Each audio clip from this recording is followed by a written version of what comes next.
It's like two old giffers trying to figure out how to record on a VHS. It's embarrassing. Like, people just seem to go, yeah, fine. But I've got to check whether this is actually on. So, it reminds me of my dad in the 80s trying to figure out how to work a VHS machine. I know, it's just like, right, I'm just going to check YouTube. Oh, it looks like we're actually on. Ah, it's working. We're here. We're here. We're here. Yay! We've done it. Figured out. But it is the most basic of how am I going to... Right, let me see if I can actually... Oh, shit. I should have put so much like a title on it or something. I don't know how to do that. Don't worry about it. It's the first one. Yeah. So there you go. What I'm going to do is I'm going to run this in the background just to see if anyone is watching. Right. Hello, everybody. The camera quality is really low. Anybody that's watching, sorry, we're just rookies. We're figuring it out. Yeah. Yeah, God, I need to. Hang on, I need to get a bit of cloth and just give me a sec.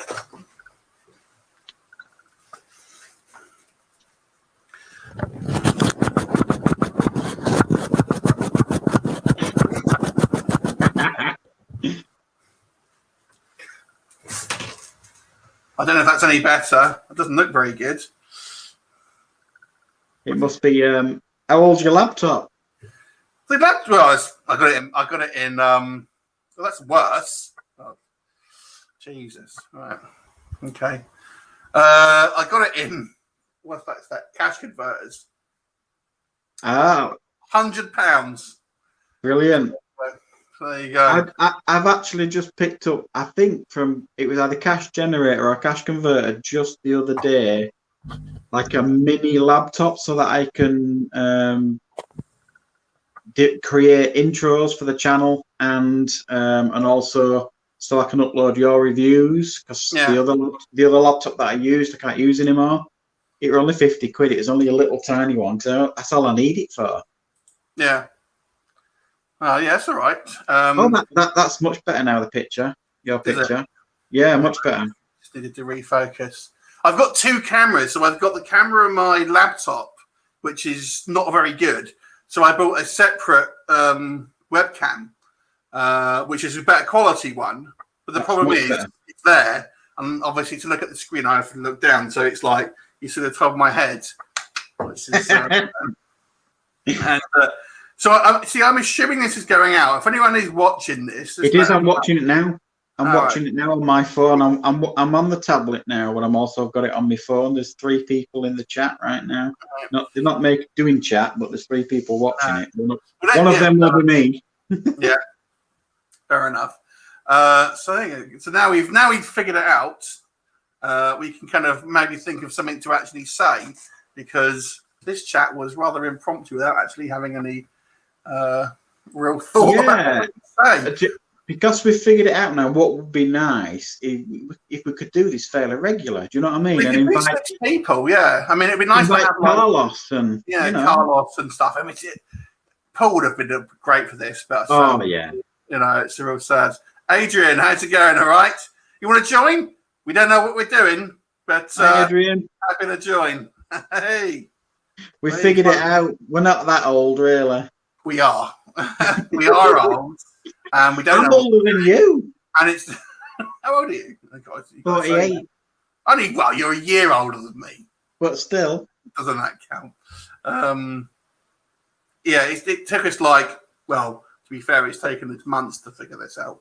Yeah. There you go.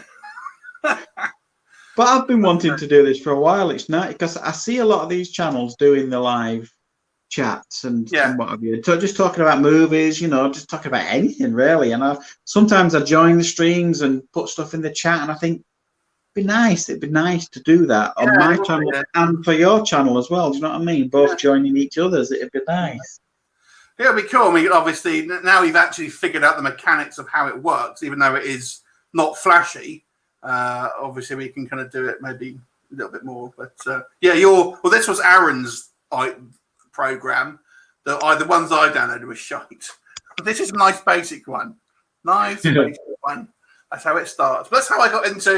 It's like editing. It took me my early videos were like crap in regards to not just the way I was on camera, but also the editing and stuff. I look back because a lot of people say you should delete your old videos. A lot of people like a lot of. Cause I was watching like people who have they grow their channel, and a lot of people say like once you get to a certain quality, delete your old videos. But I'm kind of like I don't really want to do that, to be honest. No, I don't. I mean, if you look back at one of my very first reviews, and I think it was my first review, which was Batman versus Superman. It makes me cringe when I watch it, but it's still on my channel. You can still watch it. But the editing and it does make me cringe. Certainly the first 6 to 12 months of my early videos do make me cringe a little bit. And now I've figured out how to do proper intros and things. I think it just improves the quality of the videos, doesn't it? It makes it look a little bit more professional. Yeah, well, I think it's a visual medium, so it's kind of why I mean, it takes me longer to edit clips and pictures and stuff, but I think it's a visual medium. It's kind of people just don't want to watch like my face going. Ooh. So well, they might, but oh, you disappeared. Aaran has disappeared. He's left the building. Let me see if he can come back. Right.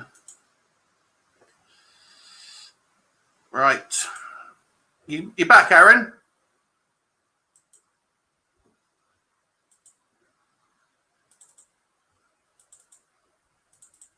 Right.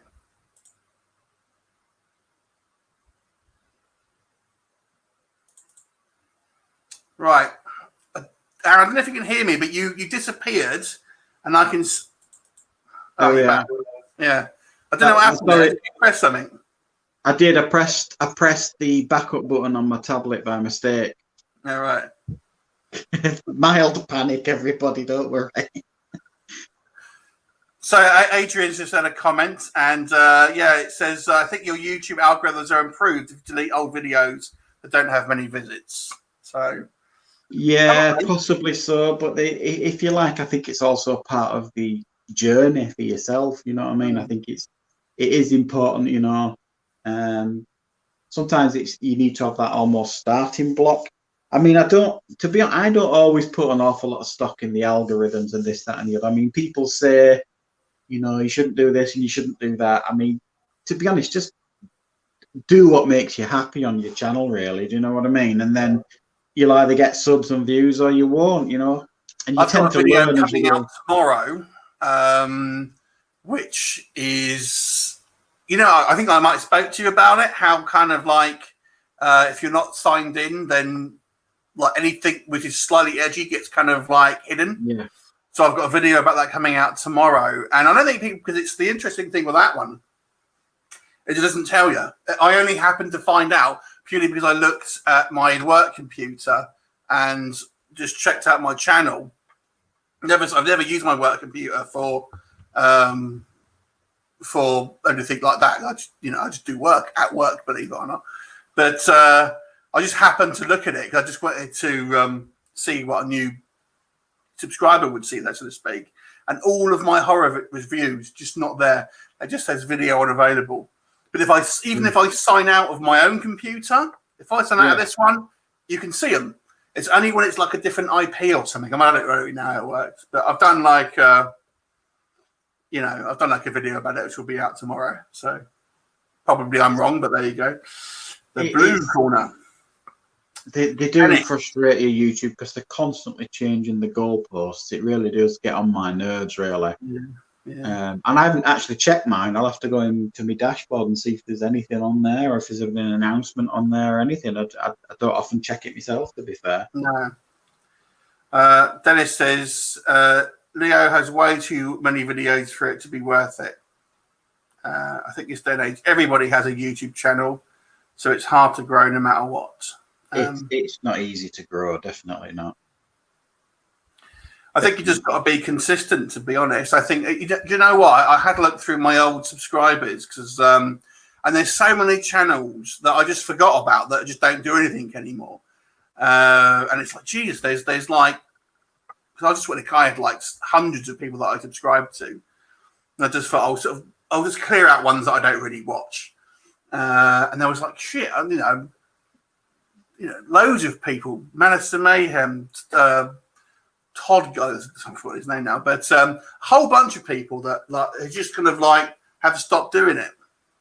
Yeah, I never really go and do that. Go into my subscribers and the ones I'm subscribed to, and then have a clear out. I just don't generally bother because if I don't see the videos, the ones that I'm interested in, I always put the bell on. You know what I mean? Yeah. So I'll catch up with their content, but you know as well as I do. Mine seems to do that automatically. Put the bell on. It's kind of annoying, to be honest. Like, it does it automatically. Yeah, I don't know why. Really? Yeah, yeah. So I have to take it off. It's annoying. Adrian says it's down advertised. They don't like anything horror related. Same for Google Ads. Yeah, it's. You're probably right. I mean, the problem is, it's like you know, someone makes a complaint, someone high profile says, "I was, you know, my advertisement was attached to some gory video or something." I remember there was that thing with McDonald's who were on Nazi videos. Yeah. I mean, you can understand that it's a free for all, or it certainly was YouTube. It was an absolute free for all, but. I mean, I thought they'd solved this last year, or was it last year? You know, when they changed it where you had to announce whether your video content was for adults or children. I've done that. My content isn't for children, it's for adults. I've made that perfectly clear. So, you know, why can't you just put up what you want? It's not so much the advertising for me, because, you know, if it's not monetized, whatever, it's, you know, it's like I get peanuts for this, and it's kind of like, it's enough to buy me a couple of Blu-rays a month. That's about it. But but it's the kind of just having the video just taken off.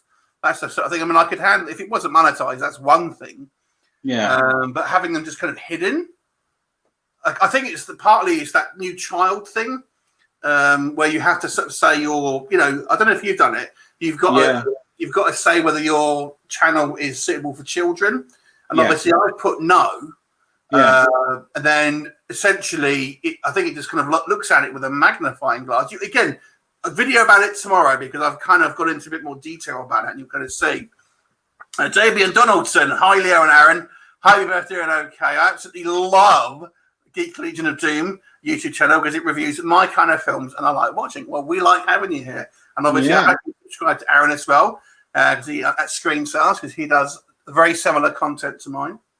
I'm sure you have. But yes, and we like reviewing them. Again, sort of, to be honest with you, when I started doing the channel, which was very early 2000, it was like January 2013, there was very few channels about B movies, to be honest with you. There was one called Cowell, who stopped doing it. It's one of the people that stopped doing it. Yeah, I used to watch his stuff. He was good. Yeah, and he was doing. I don't know why he stopped it, but he's never come back. Some people stop and like Lisa sort of comes back in, but he's never has. And I think Good Bad Flicks which is a bigger channel, but that was not many. There was not many, and I've always liked kind of straight to video back in the VHS days and stuff, which is why my knowledge is actually more about those type of films than the sort of mainstream films. Although I still do enjoy them. I'm not like one of these people that I don't watch blockbusters because I do, you know. But I do like those, you know. And I have maybe, you know, I've seen plenty of them, as has Aaron, and you know, and I like talking about them. It's nice. I mean, I love all films. You know what I mean? I like some of the low budget B movie stuff. Some of them are so awful, they're brilliant at the same time. But I love movies as well. You know, I love films that move me. You know what I mean? That film I saw earlier this year, The Father with Anthony Hopkins, was just spectacular. I've just watched that Pig with Nicolas Cage, and that is I've heard that's going to be good. Yeah, it's really, really good, and it was so nice to see Nicolas Cage being allowed to be an actor again, a proper actor, and I love that sort of thing. You know what I mean? I will say, talking about Nicolas Cage, I was talking to someone else about, like, you know how you do those, you get like Bruce Willis, it might have even been you, I can't remember. Like, you know, you get your Bruce Willis and your Travoltas and stuff doing the low budget films. I still think Cage still gives it, even in those low budget films. I think Cage represents. Every time you see Nicolas Cage, no matter what film it's in, whether it's a low budget straight to video thing, he still respects the art of acting. Yeah. And he still gives a performance. He's the best person in the film every time. Yeah, and so you know, he's always got that passion. Always good to watch, even if he's doing it. Everyone now wants the Nicolas Cage freak out moment, don't they? Yeah. But, you know, I think brilliant Bruce Willis. Jesus, he may as well just be like a cardboard cutout. He's the worst. It frustrates me, Bruce Willis. I don't know why I put myself through it watching these films these days. Even as good as Glass is, you know, the third film in the Unbreakable trilogy, as good as Glass is, you watch Bruce Willis's performance and he's by far the worst in the film. Yeah. I think he's forgotten how to actually have any passion for it. He doesn't give a shit now, does he? I think. No. Just doesn't give a shit. I think Death Wish, he perked up a little bit. I don't know if you saw Death Wish. Yeah, I agree. I think Death Wish is probably his best performance for a decade. Yeah. But everything since then is just like, it's terrible. Adrian said it's good when you do older stuff too, and he likes Aaron's dumpster fire idea. Oh yeah, that's my new idea. It's a great idea. Yeah, I put that because I get a lot of comments sometimes on when I do like a review for a really bad film, and I give it both barrels in my. Yeah, but I never really, you know, swear and curse at them or anything. No, I don't either. I'm quite polite about it, but a few people kind of like that approach, so it was an idea I came up with. Yeah, it's different. I mean, I've had this conversation a couple of times. There's different styles. I don't like using hyperbole. I like to have quite a measured approach to, because I think. You know, and I said this a number of times, that when you review a film, you know, there's so many people involved in it. Just by saying, oh, it's low old crap, that means you're saying everyone involved in that film is crap. And I don't think that's true. Sometimes it might be, but there might be some aspects of a film that are still done well. You know, saying the acting is crap, people saying the whole cast is crap, rather than saying certain maybe actors weren't particularly good, things like that. So I prefer a more analytical approach to. Yeah, but I think sometimes rants and slagging stuff off. No, although I know it gets views because people want to see you rip into stuff, but I rarely do it. That's why I did the dumpster fire idea, basically, so I can have a bit of fun and let my hair down a little bit with some films. But the idea of having it light-hearted is also quite good. Yeah, absolutely. Yeah. So I'm looking forward to extending that series, dumpster fire review. Dennis says even he's having a hard time being a Bruce Willis fanboy. No, it's so hard. It's tough. Look, I'm just gonna let the cat out because he's going mad. 1 second. Is that a euphemism? I wonder. Let the cat out. We know what he means. So now we can see what it looks like, everyone, from a view out of a window in Yorkshire. The Yorkshire sky looks beautiful this time of year. There we go. Sorry, guys. No, it wasn't a hype. The cat did want to go out. You say so. So yeah, Bruce. I weep for Bruce Willis. I really, really do. Can you see the Can you see the comments, Aaron? I can't see them, but I can see them on my phone. Right. I can't see them on the tablet on the Streamlab, which is why I left you before, because I tried to touch the chat. Oh, I see, right. And it didn't work, so that's why I ejected last time. So I can see them on my phone because I'm streaming it on my phone as well. Right. Fair enough. Pig, the blue corner says Pig was awesome. A John Wick clone without it being an action movie. Yeah, it is. And I think a lot of people get the wrong idea with that pig. You know, I think they think it's this weird concept of Nicolas Cage, you know, tracking down people that have kidnapped his pig, but it's actually got much more deeper meaning than that. It's all about loss, really, the film. But yeah, I thoroughly enjoyed it, and I think it's arguably his best performance, certainly for well over a decade. Yeah. I haven't seen it, to be honest. I mean, I sometimes, like Adrian said about the older films, I sometimes struggle watching new films. It's a hard balance because older films I don't get time to watch loads of because I've got so many screeners that I don't know. I'm sure you're like it now, you know, and I like to try and keep on top of them.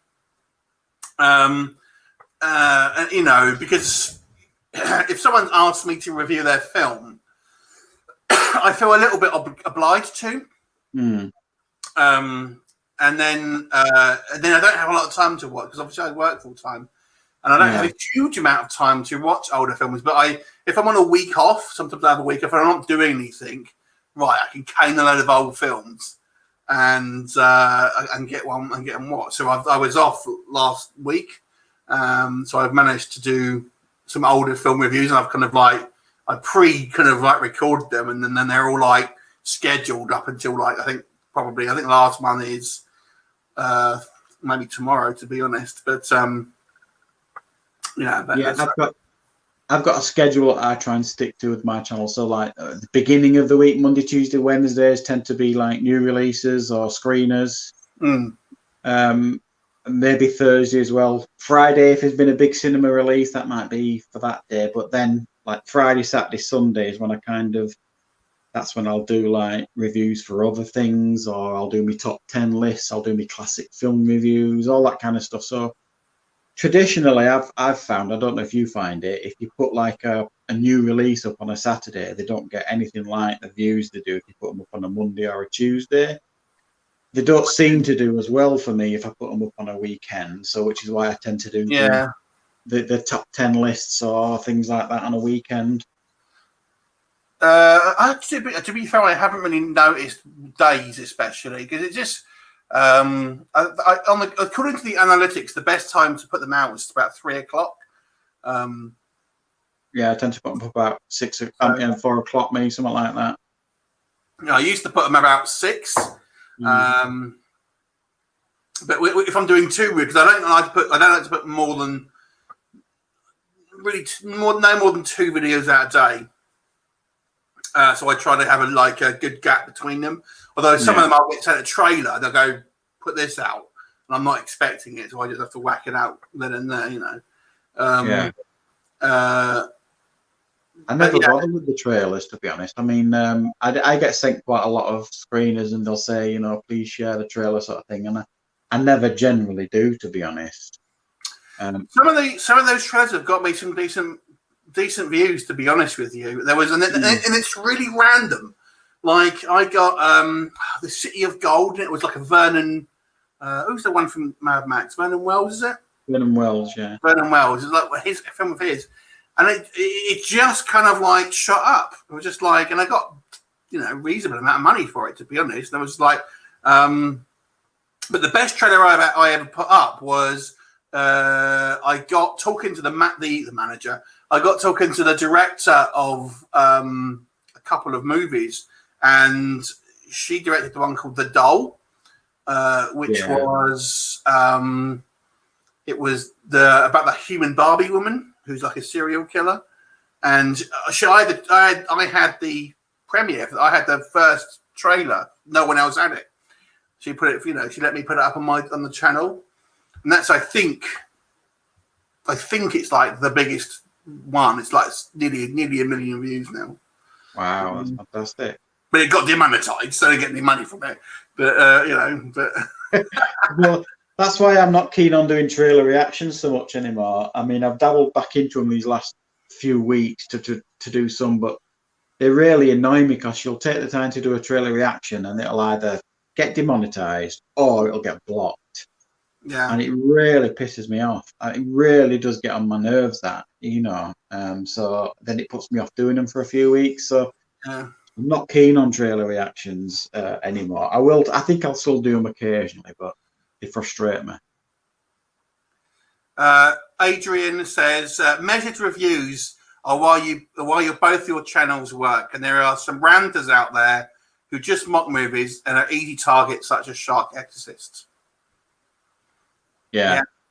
I mean, it's how I like to consume reviews. Is let me put it like that. I remember because I used to work in the video game industry for 11 years. When I started in it when, and there's a point to this. I started when the Super Nintendo and Mega Drive was the game, the consoles that are in, and you used to get, because obviously this is before the internet really, and they used to get reviews in the magazines. And I was always like, fucking hell, it's just full of waffle. And I like to know the information. I don't want to read it. Can someone trying to be funny or whatever? I like the information. And I've always kind of liked more analytical reviews. And I like to be fair. And to be fair, I've had people commenting saying they kind of like the reviews because I'm fair. I try to be fair, and I know sometimes it's kind of like easy to kind of, and I do it very occasionally, like rip into a movie, but it's got to, for me to do that, it's got to be really, really bad.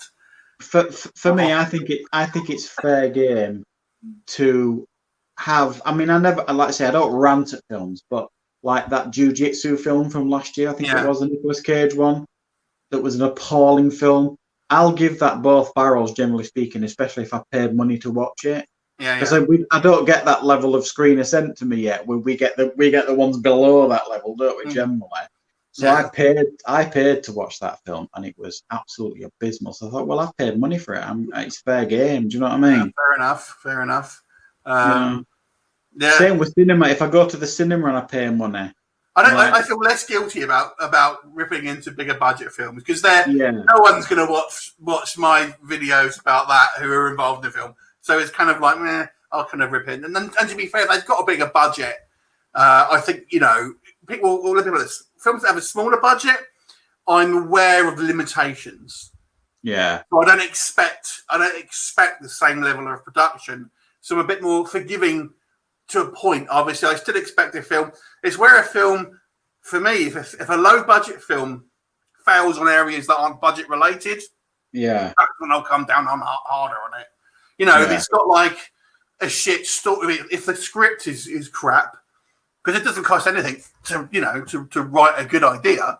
So if it has a crap script, then I'll come down on it. But if the special effects are very poor, I'll mention it, but I won't kind of, hold it over a barrel necessarily. But then again, I'll kind of say, maybe you shouldn't have done this effects-heavy film if you can't afford to do the effects kind of thing. It frustrates me a bit because a lot of low-budget films that I watch, a lot of screeners that I watch, etc., I think they think because they don't have as much money, they do these overly complicated plots that are just impossible to follow. And it drives me potty. And I can't stand that, when they fire loads of characters at the screen. You don't remember who they are. You don't remember what they're supposed to be doing. And they just keep adding plot points. And I think it's almost like they're hiding the fact that they're low budget. Yeah. And a recent film I just watched and reviewed on the channel I think it was called Out of Time. Very low budget science fiction film. It was very low budget. And you can tell that. But it was such a simple plot, and the actors were decent. I really appreciated it because I could follow the plot, and they didn't overly complicate it. And I scored it appropriately because it was what I wanted, and I could follow it. Some of these low budget films, you think you're stupid because you're getting near the end of the film, you're thinking, have I missed something? I don't understand this. But it's not. They just haven't explained it, or they've over-explained it. I think that the problem is because in larger films they have test screenings. Now, sometimes I think they can overcorrect because they make it too dumb. I'll give you an example of this is the biggest film I would say I ever got kind of a bit more intimately involved with Did you see 47 Meters Down?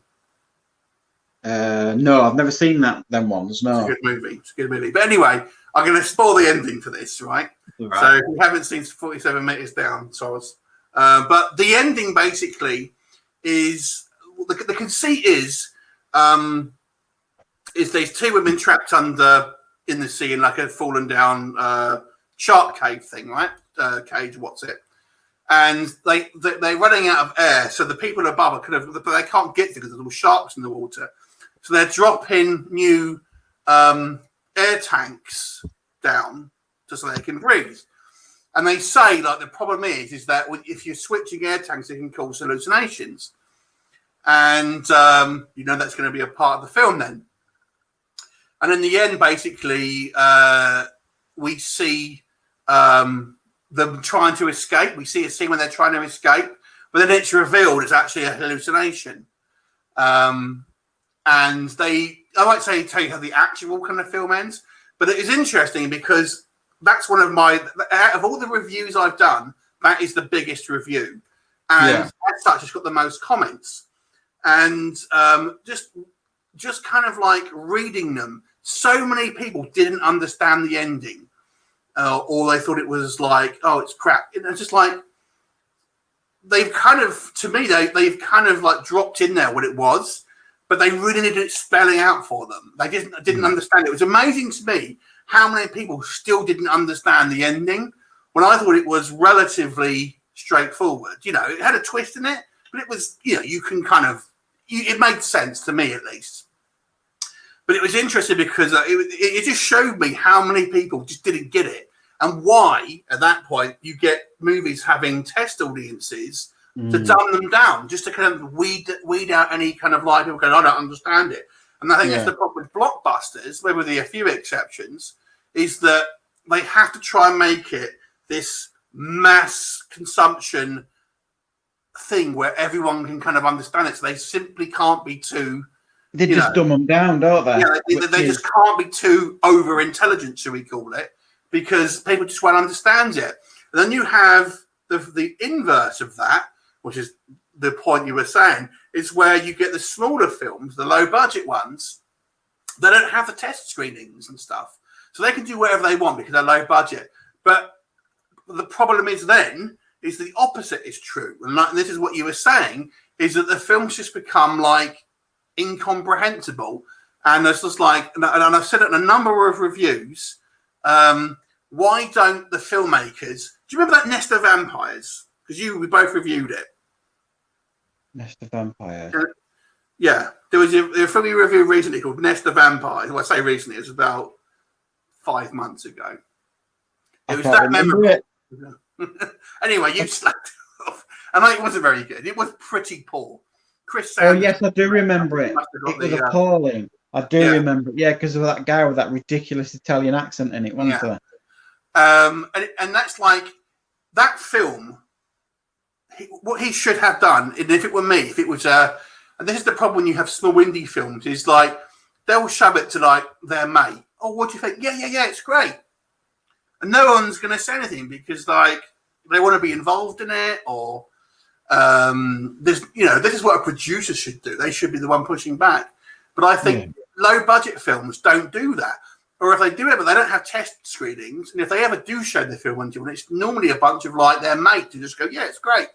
Or us, low budget films, quite a lot of times they'll send them to us. We're their test audience. But then it's too late to make any changes, So for me, and this is someone who's never made a film, FYI, but just in kind of like, it makes sense to me. Ask for the feedback. If you have a rough cut, show it to someone who is not involved in the film and ask for it to be brutally honest. I'll kind of give you a little tidbit here. I'm actually thinking about making my own film, and I haven't actually mentioned this to Aaron. But and I'll say if because I don't know if this will happen. If it were to happen, I was going to say to Aaron, watch this, be brutally honest. Don't worry about offending me. And tell me the points that didn't like or didn't make sense. And before I kind of finished editing it and all that, and then I'll see if I can make. I mean, some things I might not be able to change, but I will ask for legitimate feedback and say, be as harsh as possible so I can make it as best as I can. But I don't think people do that. And that's because I was thinking about making a found footage film. I know you have mentioned that before. That would be pretty cool, like one I did not say to you I was going to get you to no, look over it. No, I would be certainly happy to do that. Yeah, I think we've got a few comments here. Can you read them? Stoner Paranormal Investigations. Hey, dude, good to see you live streaming. Thank you. Thanks for watching. Davion Donaldson, I have just subscribed to your Screenstars channel, Aaron. Oh, thank you very much. I've also saved some of your videos to watch later. Again, thank you. I hope you like the content. Welcome aboard. And Davion again. Although it's a lower budget film, I actually really like Candyman 3, A Day of the Dead. I have noticed the more bigger horror film review channels just rant on it for no reason. I don't think I've seen the third one. I've seen the second Candyman, which I thought was pretty decent. I don't remember seeing the third Candyman. Have you seen that one, Leo? I'm not actually a slasher fan, to be honest with you. I haven't seen a bunch of films. I've not seen most of the Friday the 13th films. I've not seen most of the Nightmare on Elm Street films. I think the first Candyman, that's it. I don't really like slasher films, to be brutally honest. There's a few exceptions. And I thought the original Candyman was okay. But it's kind of like, I may have seen the sequels, but I don't really remember them, to be honest. But I think a point there is I think people automatically rag on sequels. Yeah. And that's kind of like, it's just a thing that people do. Oh, I hate sequels. And I don't think it's necessarily fair. And there are examples of where the sequels are sometimes even better than the originals, or sometimes as good as. My favourite film of all time is Fright Night, and although I don't like the sequel as much, it's nearly as good. I would say I like it nearly as good, but people come down on that film because it's a different director, and because it's a sequel. But I actually think there's more variety in the vampires on that one. I don't think the main vampire, is quite as strong, and the story isn't quite as good. But to me, it captured the feel of the first film, which is why I like it. But yeah, I think generally speaking, people are automatically predisposed to kind of rag on sequels. And another easy one is Jaws 2. Yeah, it's not as good as the first one. No one's going to say that, but it's not a bad film. No, it's good. No, I've always enjoyed Jaws too, but it's definitely not as good as the first one. That's for damn sure. And I think these days there are very few films generally that are as good as Jaws, if you ask me. No. And I think generally these days there's certainly a habit of, well, it's a trend in it to just rag on any film, regardless. Remakes is another one. Yeah, they just the internet is incredibly cruel, I think, and fair enough if a film deserves it, it's not very good, fair enough. But I mean, I think people go on about them for weeks on end. You know what I mean? They just destroy them. The last Terminator film, they did it. They tore it to shreds for weeks on end and months on end. Some channels, and just like, okay, it's fine. I didn't think it was that bad, to be fair. No, I enjoyed it. I think it was outside of the first two, it was the best one. Yeah, but I just think it's a habit these days. I think there's just a lot of overprivileged and people that just like to rag on any medium. You know what I mean? You get people that love the new Suicide Squad, hate it. You get people that are enjoying this new Candyman. Some people are hating it, and you generally find it's always somewhere in between. It's it's never really terrible. People say it is. That's my experiences. And I heard, because I've just reviewed all the Hitcher films on my channel. Yeah. I'm a big fan of the Rutger Hauer one, the original. And I'd never seen the remake, the 2007 Sean Bean remake. Yeah. I'd never seen it, so I thought, well, I'm going to get it and watch it. And I watched it, and of course, it's not as good as the original. It wasn't ever going to be as good as that, but I thought it was decent. I thought it was watchable. Yeah. And I've seen people giving it like zeros and ones out of 10 on review channels. You're just thinking, it's not realistic. It's not true. Reminds me of IMDb. If I ever look at like user reviews, I ignore the 10s and I ignore the 1s. It's just like pointless.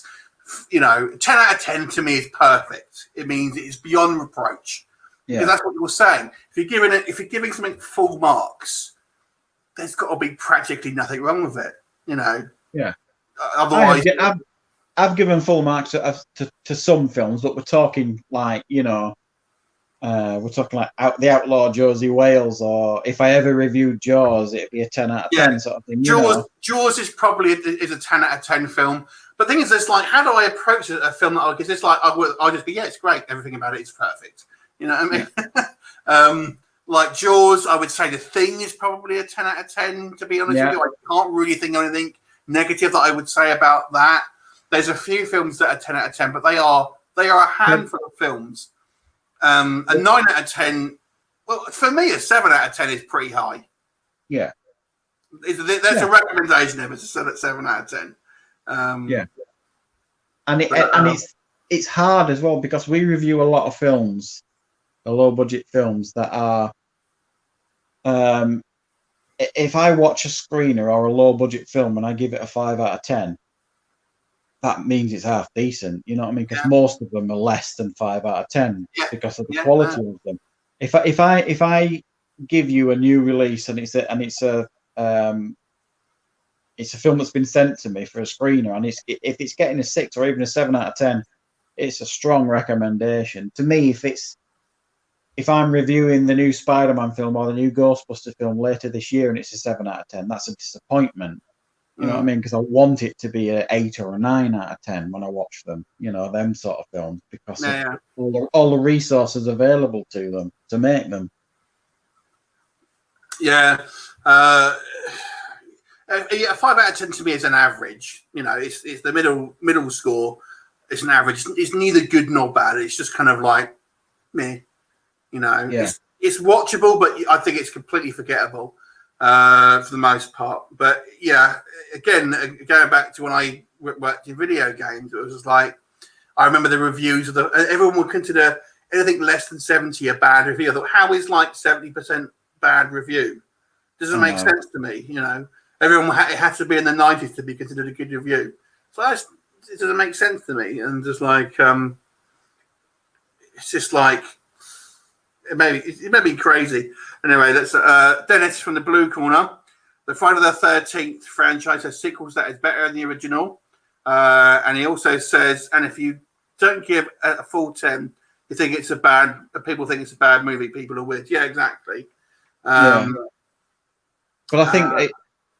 I think if people just look at the score, if you're reviewing something and then they just look at the score, and you're giving it a 7 out of 10, they might think it's a bad. They're clearly not. Well, probably maybe not yours and mine reviews. They're not watching the full review because, like I say, we're quite analytical in our approach to reviewing. You know what I mean, and fairly fair and grounded on it. Like you say, some people out there will just rant consistently about them and then give it, a 7 out of 10, and then people think it's a bad film. Do you know what I mean? And it just doesn't work the like opposite that. is true. I mean, even to be honest with you, even Paul sometimes used to kind of like you listen to the text, the actual what he said. I think I sound like great, and then he'll give us 3 out of 10. Well, sometimes he would, to be fair, would have been a little bit guilty of that. But I don't think he didn't like to really say anything too bad. He'd be pretty kind, to be fair.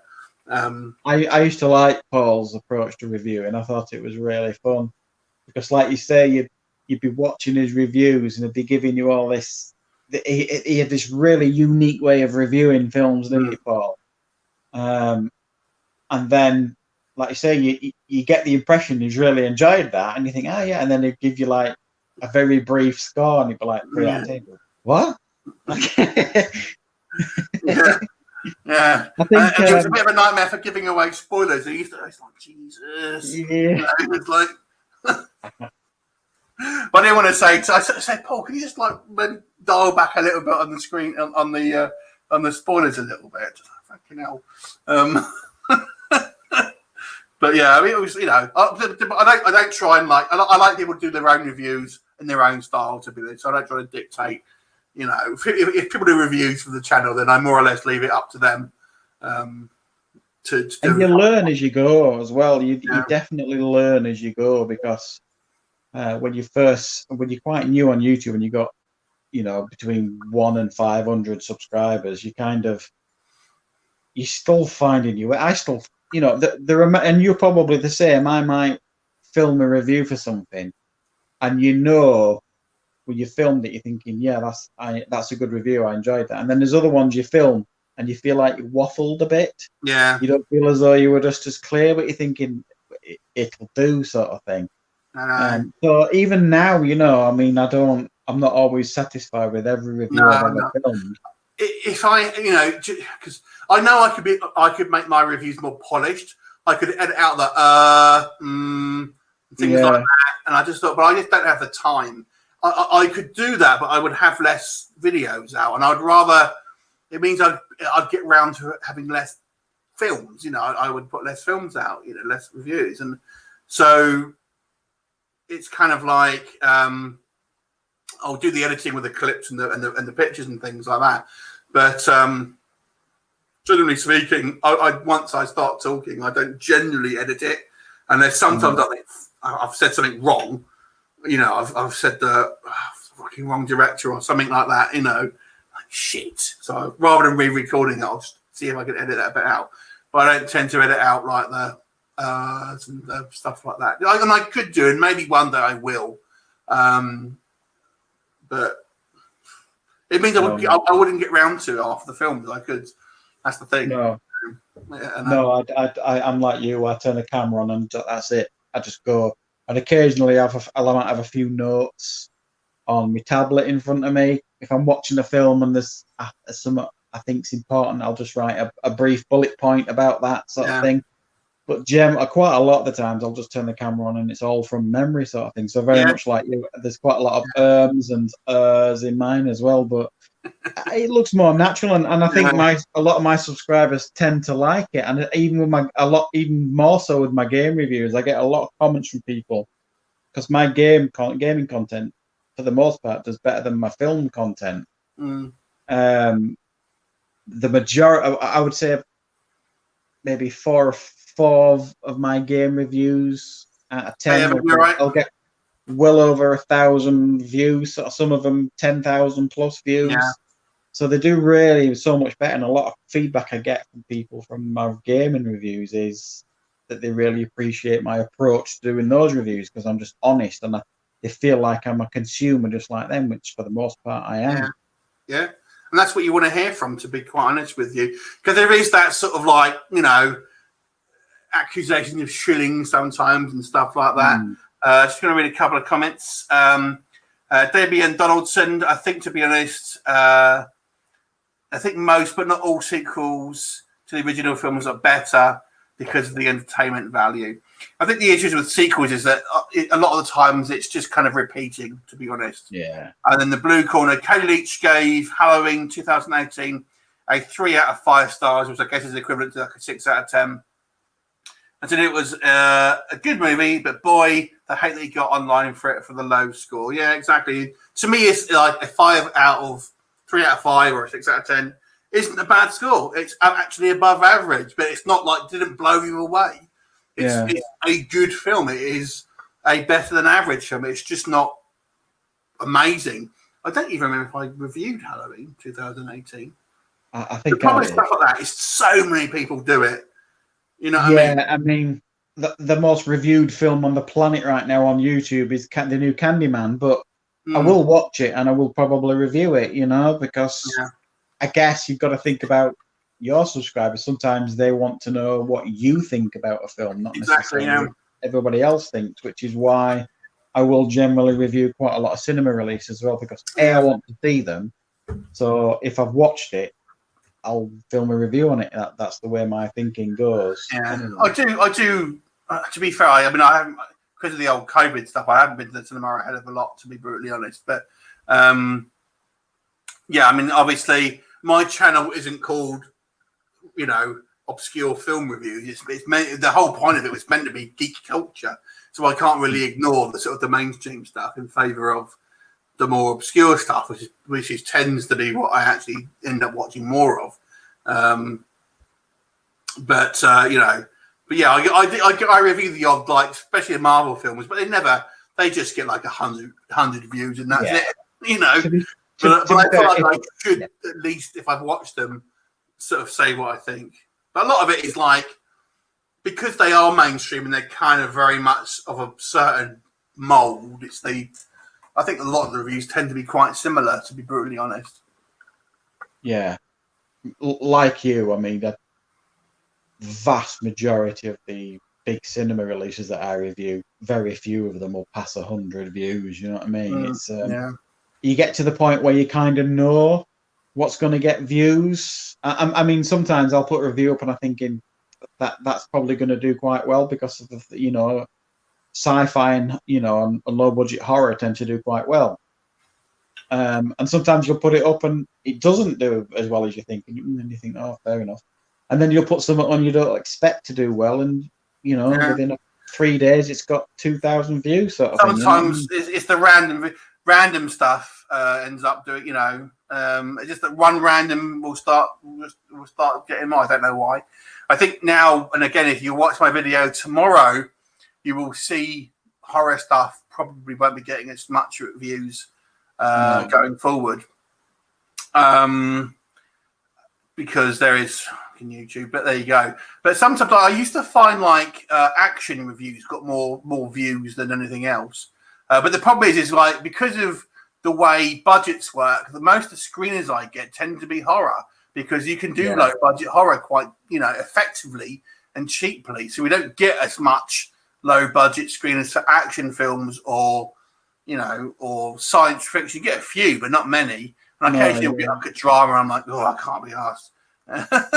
Can't be asked to watch like a romantic drama. Or you'll get these weird documentaries sent to you, or requested. Do you want the screener for this? Not be like this obscure doc. And now I like documentaries. I do review a decent amount of documentaries, but some of the documentaries we get sent, you know, for screeners, you're just like, well, I'm not interested in that. I'm not. I have to be interested in the subject matter to review a documentary. Or at least moderately interested. You know, sometimes I'll watch stuff and think, God, I don't really want to watch it. But and there's been stuff I review that I don't enjoy, but I can see that it's well made. Yeah. Does that make sense? I can see objectively it's good. I just don't really enjoy it. There was a film called The Wind, and this is my one I can remember that it was like that. It was like a Western. It was a horror film. It's a Western horror film. And I thought it was boring. But I could see how it was well made, well acted, well shot. It was just not really for me. Yeah. It just didn't grab me. But I could have I thought, do you know what? It's just like, this is a good film. I'm just not personally enjoying it. So I gave it a reasonably good review, because I just thought, do you know what? You know, it's kind of like I've got to put my sort of objective hat on, so to speak. And but yeah, so sometimes, but you know, so I'll try and kind of judge. My camera's turning for some reason. I'll try and judge. You know, films based on sort of entertainment value as well as, you know, merit in how it's made and everything. Right, let me just update some of these comments. That's terrible. Not fair on Cody. He has his own opinion. I thought Halloween 2018 was okay. Prefer the originals. And then Dennis replies, totally agree. Thankfully, he's not good at he's good at not holding back. Oops, it's dropped. And tell people to shut the fuck up. And then Stoner Paranormal Investigations, like and subscribe to support this awesome channel. Thank you very much. So I have to ask them, with that name, do you do paranormal investigations while Stone? That sounds like an interesting concept. And Dario, how you doing, buddy? Good evening. Welcome to our low tech live stream, as we like to call it. Took us ages to figure it out, but there you go, we're here. I'm quite looking forward to the new Halloween film. I must admit, the new Halloween Kills. I know you're not a fan of slashers, but I do like the Halloween franchise. It's because it's like the original. You know what I mean? They've pretty much all followed that, haven't they? And so I think Michael Myers is iconic. I'll watch it, but I've not watched any trailers for it. But then again, I don't watch trailers for many things. I don't watch trailers for the low budget stuff. No, I don't watch many trailers these days because a lot of the times they spoil the film. You know what I mean? They show too much in them. But I mean, I even like the Rob Zombie Halloween, and I know that one's disliked immensely by Halloween fans in general. But I thought the Halloween Rob Zombie remake was pretty good. Never watched the Rob Zombie film, and I used to be a huge fan of Rob Zombie's previous band, White Zombie. I used to have all their stuff, but he went solo. I didn't really like his solo stuff, so I never bothered watching any of his films. None of them. Never seen a Rob Zombie film. Thanks, Debian. He's off now. He's got to leave the stream. Thanks for watching. Thank you. Adrian says 3 out of 5 for Halloween 2007. Sounds about right. Yeah, I think that's more or less, if I reviewed it, that's probably what I would have picked. If I didn't, that's kind of what it would be. Stoner Paranoid Investigations. Yeah, dude. Wicked. That's great. New Halloween looks epic. Like I said, I haven't watched the trailer, so I really, in some respects, I like to go in quite cold with films.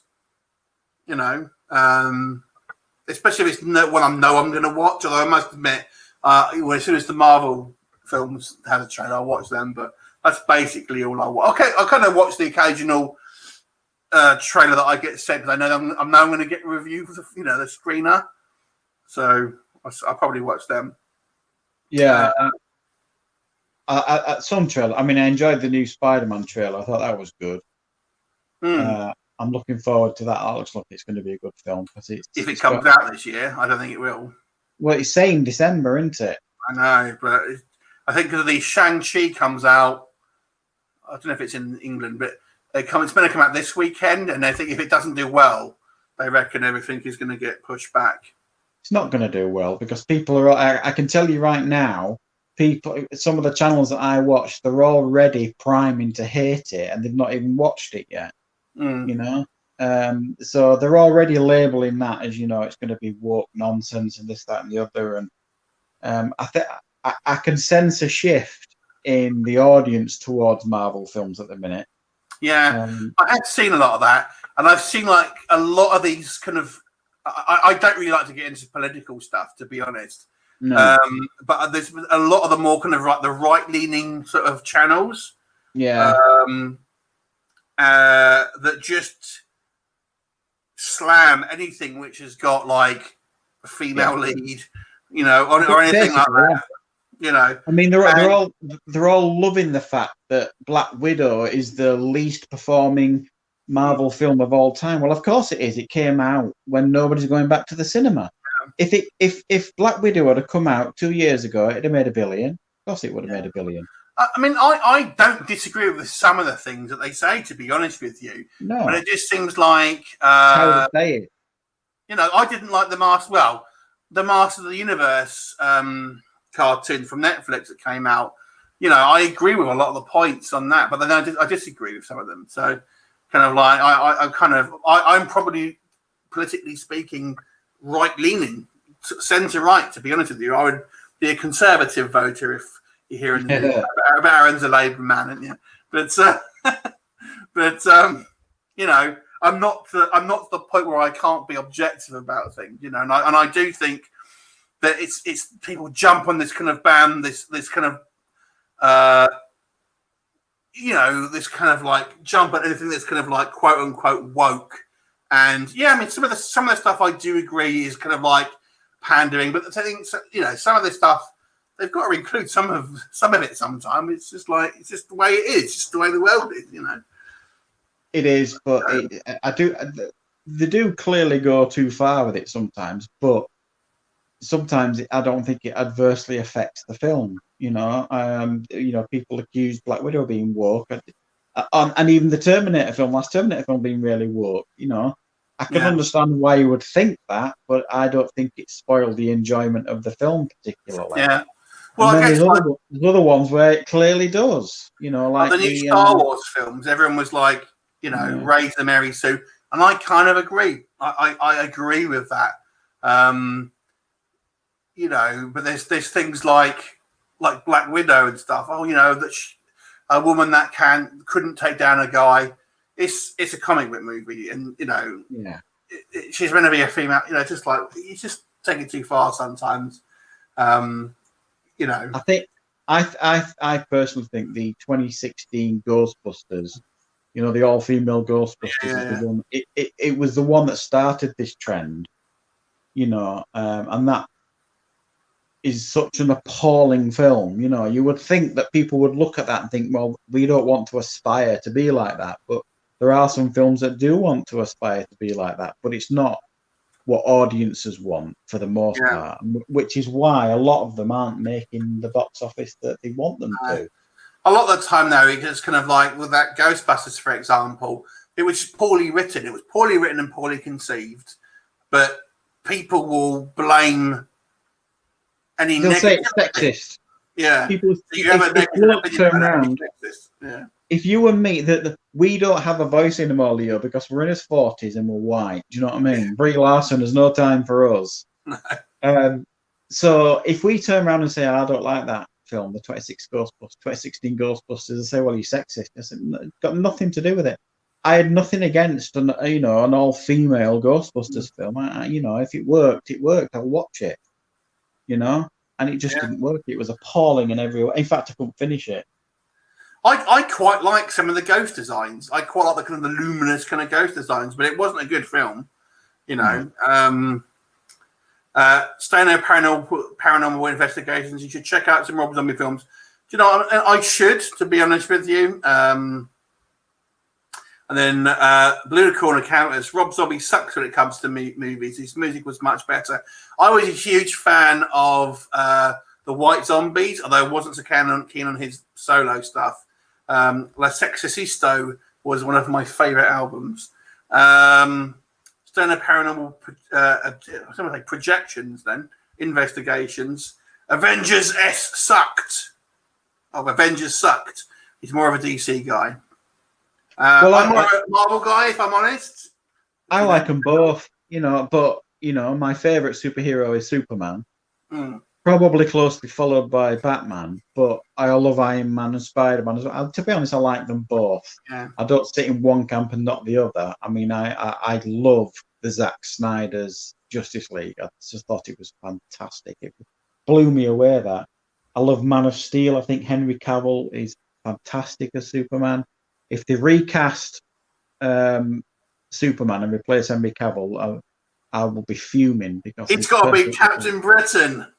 Well, yeah, there's that sort of talk, isn't there, as well? Bristolian Dave said, "All right, me babbers." I thought it was babbers. Maybe he's from Bristol, but I think DC is on a bit of an upward curve right now. I mean, it's done.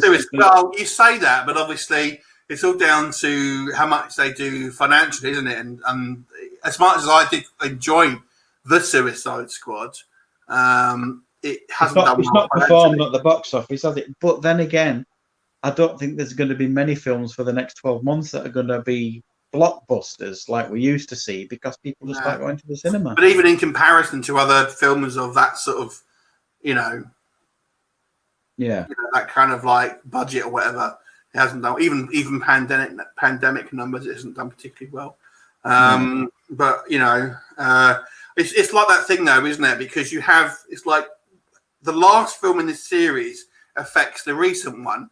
So the last Suicide Squad was pretty hammered critically, but it made tons of money. Not. So kind of like, and it's like it works the other way around as well. So like when you had the Avengers came out, the next Marvel film was Iron Man 3, and that made $1 billion because everyone was on the high with the Avengers.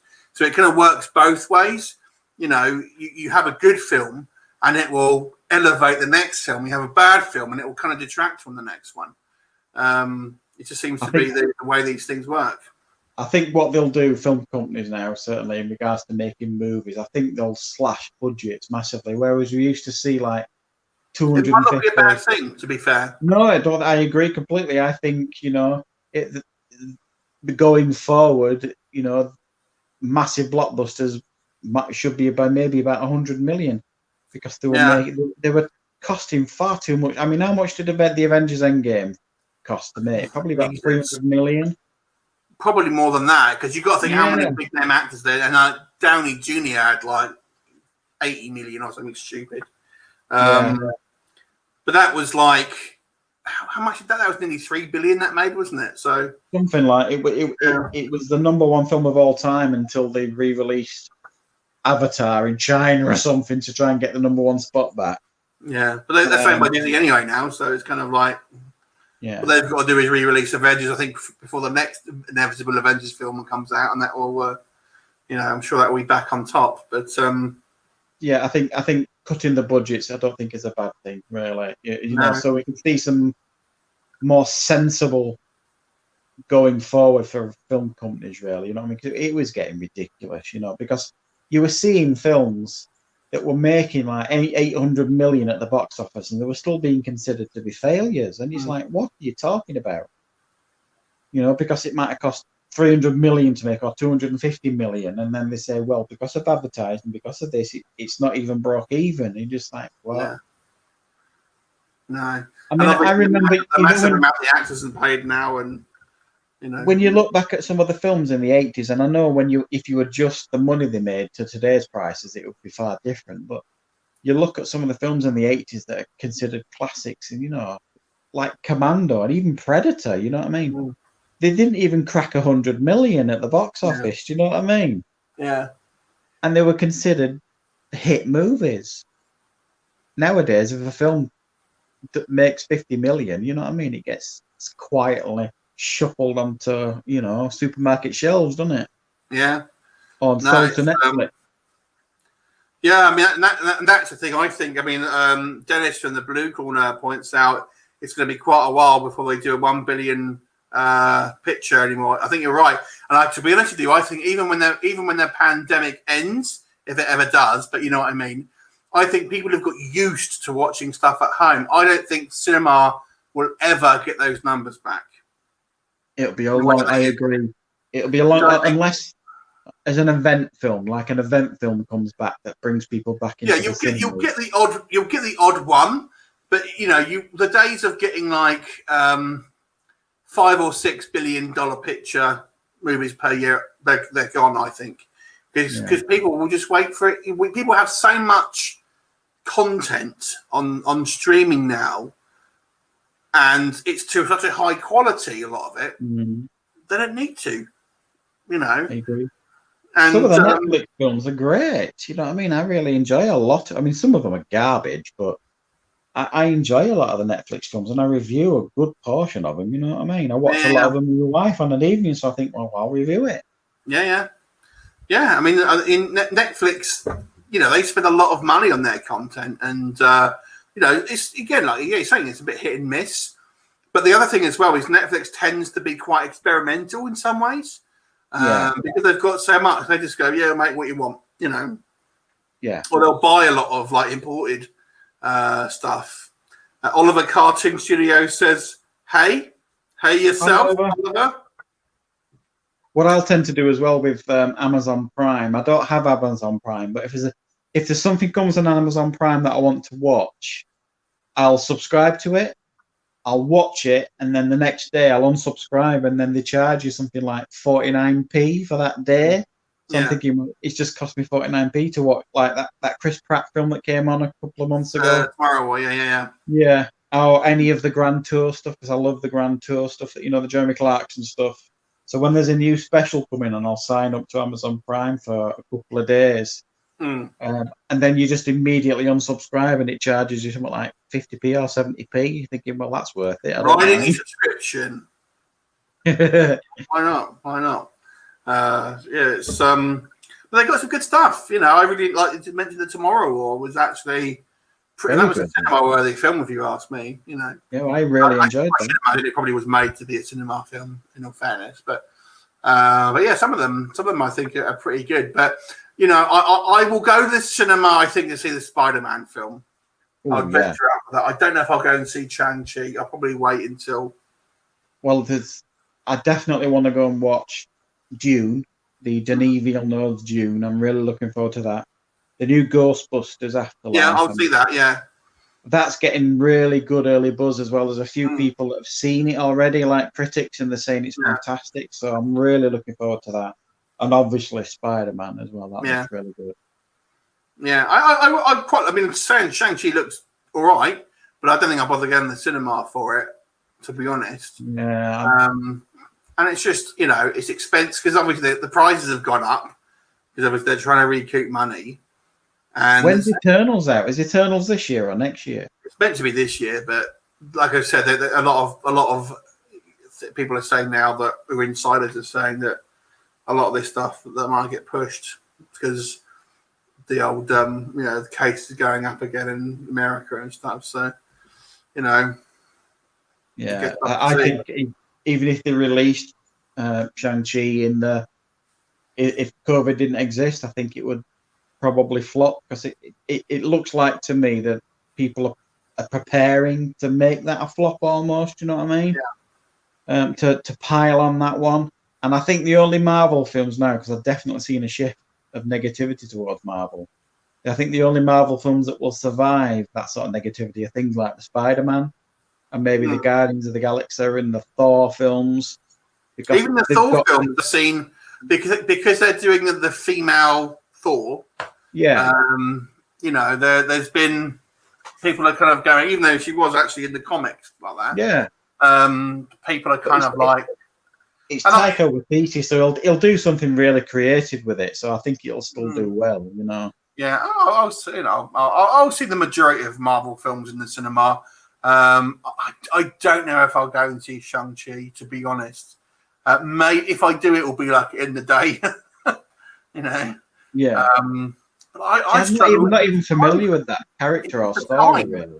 Doing it. It's not so much COVID. It's just like, you know, I struggle to get the time. It's like an evening gone if I'm going to the cinema. You know. Hi, Lisa. Lisa Loves is here. Hey, Lisa. You all right? Nice to have you.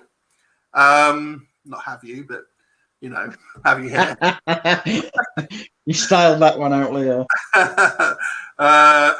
Dennis says, with the 45-day window, America has new Blu-ray and 4K releases coming out. I'm going to have to be a lot more picky with what movies I go. So yeah, I think exactly. You know, it's. I think everyone is being kind of more picky. I'm certainly being more picky. But again, part of that for me, and I reckon I'm probably speaking for Aaran here as well, is that we get so many screeners sent and stuff. It's like we are. Well, for me, my plate is quite full. You know, I could watch.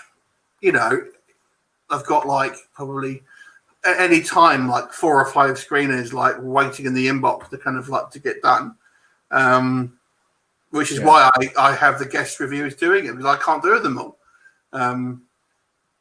But you know, or I could spend a tenner and go and watch a film, you know, in the cinema. I have to drive out, get parked, listen to some twat on his phone behind me. I'm lucky in the sense that because with my job, I'm currently working at home still. I mean, I do go out and do some visits as well now. So I'm lucky in the sense of I can watch a screener, if you like, while I'm working. I might be writing a report or something, and I'll have the screener on at the same time, or not necessarily a screener, just a classic film review that I'm reminding myself about, that sort of thing. And luckily, not every evening, but a lot of evenings, me and my wife will either watch a movie or a TV show or something on Netflix or something like that. So I'm lucky in that sense that I can watch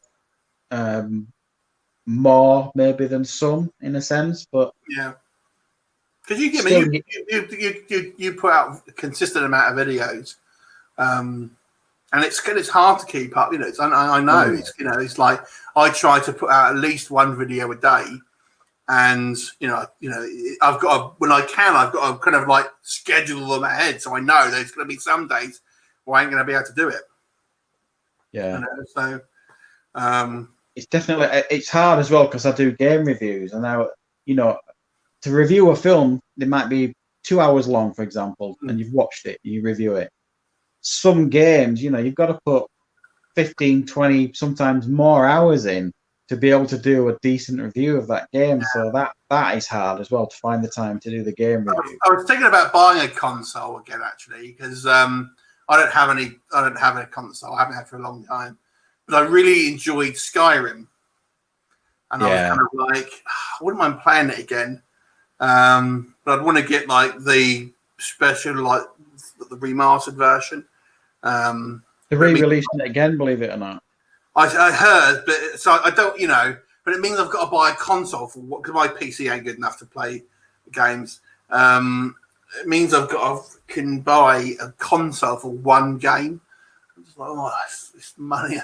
I don't know if I can justify it.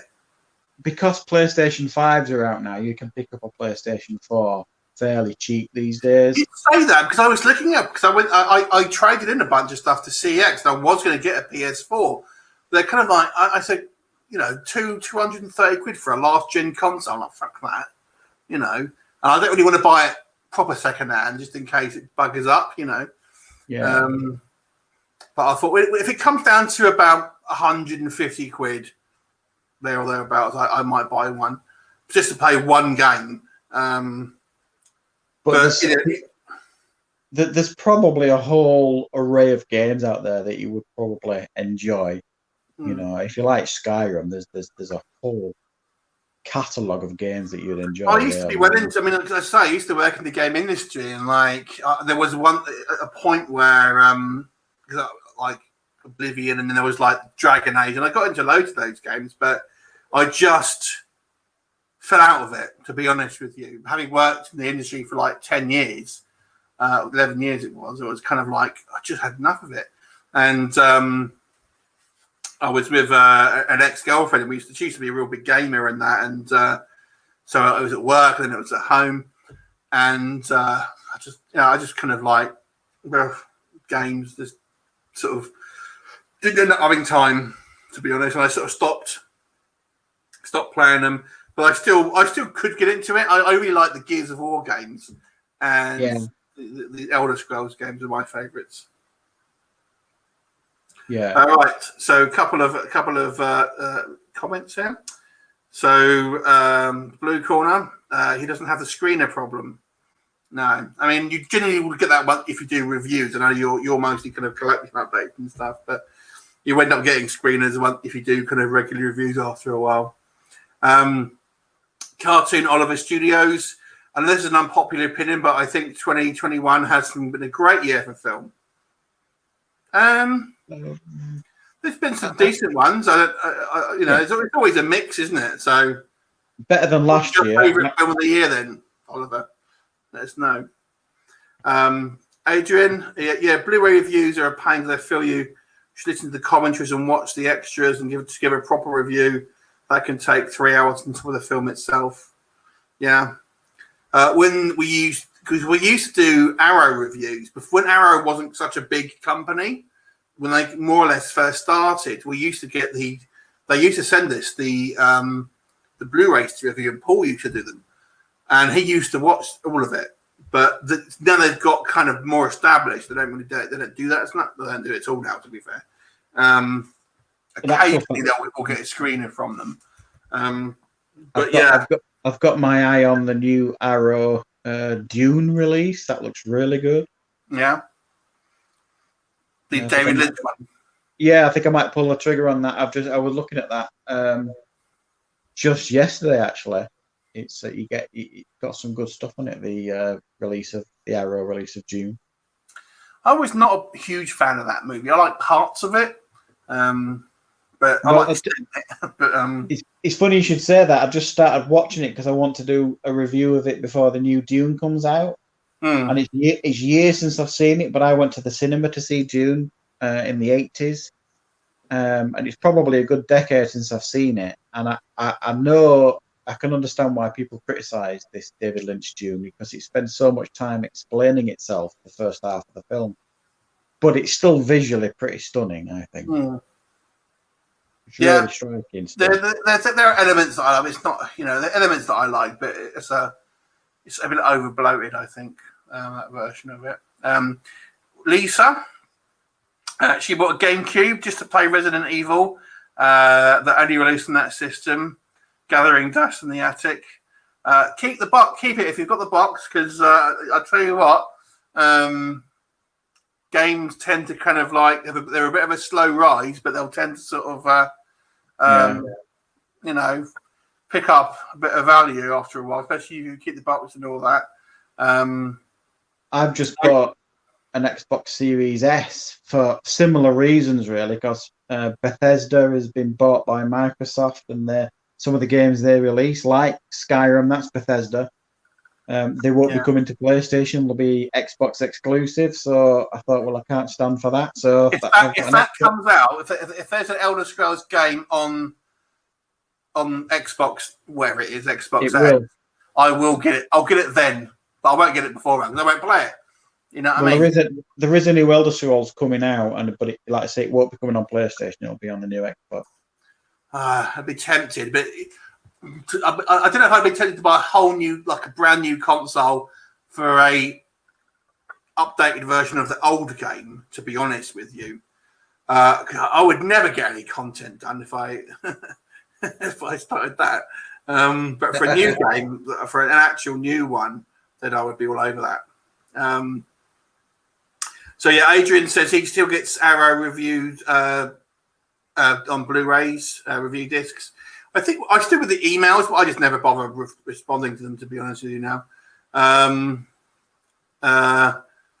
then the Blue Corner June miniseries was better than the OG movie. I haven't seen the series, but I do understand it is meant to be better.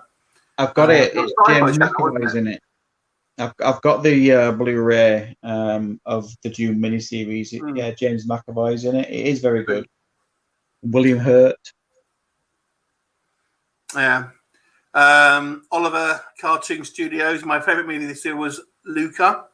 Also my favourite movie of all time. Wow, I haven't actually seen that one. I'm not a huge fan of animation, to be brutally honest, but I'm glad you liked it. I understand it is meant to be pretty good, although I've not seen it myself. And the Blue Corner, Resident Evil 4, I'm guessing. I love that game. That was great. Resident Evil 4. That was the best Resident Evil game, if you ask me. It's everywhere now. I think it was an exclusive for a while. Now I'm thinking about it. Not sure. I'm not a fan of the Resident Evil games, to be honest, but that new Resident Evil game, Resident Evil Village, is supposedly very similar to Resident Evil 4. If you ever see a film called Dagon, which is actually an H.P. Lovecraft film, it's surprisingly similar to Resident Evil 4. If you ever want to watch, and it's not really the same, but it's so similar to Resident Evil 4 because it's like this weird kind of village place, all this kind of like weird ass locals and stuff. Watch Dagon. It's not one of those films which is gory or jump scares, but it has this really kind of like eerie atmosphere. And to be honest with you, H.P. Lovecraft stuff, there's surprisingly little decent H.P. Lovecraft. There's a few, but I'm surprised there's not more. Unfortunately, Leo, I'm going to have to go, I think. No worries. Really sorry, but I've got to go and pick somebody up, unfortunately. No worries then. All right. I would love to do this again. Yeah. Well, next time maybe we can do it on your channel, and maybe we can, invite a few more people and stuff, and we'll do it then. Yeah. It's been nice, everybody. Thanks for joining us, and we will definitely be doing another one of these soon. All right. Thanks, everyone, and we'll see you next time. Bye for now. Thank you.